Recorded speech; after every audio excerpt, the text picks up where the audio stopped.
പൊതുവിദ്യാഭ്യാസ തലത്തിൽ കേരളത്തിന്റെ നേട്ടങ്ങൾ ലോകത്തിന് തന്നെ മാതൃകയാണെന്ന് പൊതുവിദ്യാഭ്യാസ മന്ത്രി വി ശിവൻകുട്ടി. AKSTU സംസ്ഥാന സമ്മേളനത്തിന്റെ ഭാഗമായി നടന്ന വിദ്യാഭ്യാസ സെമിനാർ ഉദ്ഘാടനം ചെയ്യുകയായിരുന്നു അദ്ദേഹം.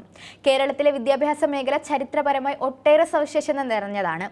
ഐക്യ കേരള രൂപീകരണത്തിന്റെ മുമ്പും ശേഷവും ഒട്ടേറെ ജനകീയ ഇടപെടലുകൾ കൊണ്ട് പരിവർത്തനത്തിന് വിധേയമായതുകൂടിയാണ് നമ്മുടെ വിദ്യാഭ്യാസം.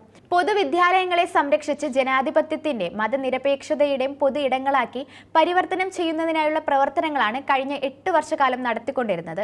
പൊതുവിദ്യാഭ്യാസ സംരക്ഷണ യജ്ഞം നടപ്പാക്കുന്നതിലൂടെ 5000 കോടിയിൽ പരം രൂപയുടെ നിക്ഷേപമാണ് വിദ്യാലയങ്ങളുടെ ഭൗതിക സാഹചര്യ വികസനത്തിന് വേണ്ടി നടത്തിയത്. എല്ലാ പരിശ്രമങ്ങളുടെ ഫലം ക്ലാസ് മുറികളിലാണ് ഉണ്ടാകേണ്ടത്. ഓരോ കുട്ടിക്കും ഗുണമേന്മയുള്ള വിദ്യാഭ്യാസം നൽകാൻ കഴിയുന്നുണ്ടെന്ന് ഉറപ്പുവരുത്തേണ്ടത് നാം ഓരോരുത്തരുടെയും കടമയാണ്.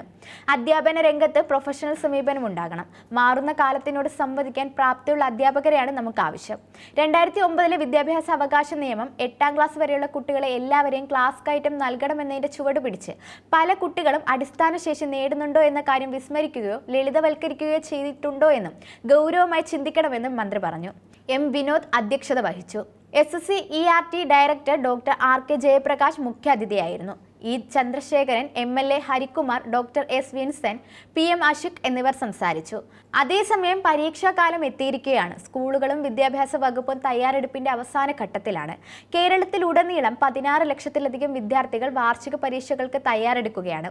ഇത്തവണ SSLC പരീക്ഷകൾ മാർച്ച് 3 മുതൽ മാർച്ച് 26 വരെ ഹയർ സെക്കൻഡറി പരീക്ഷകൾക്കൊപ്പം നടത്തും. 2 പരീക്ഷകളുടെ സുഗമമായ നടത്തിപ്പ് ഉറപ്പാക്കാൻ വിപുലമായ ക്രമീകരണങ്ങൾ ഏർപ്പെടുത്തിയിട്ടുണ്ടെന്ന് S. ഷാനവാസ് പറഞ്ഞു.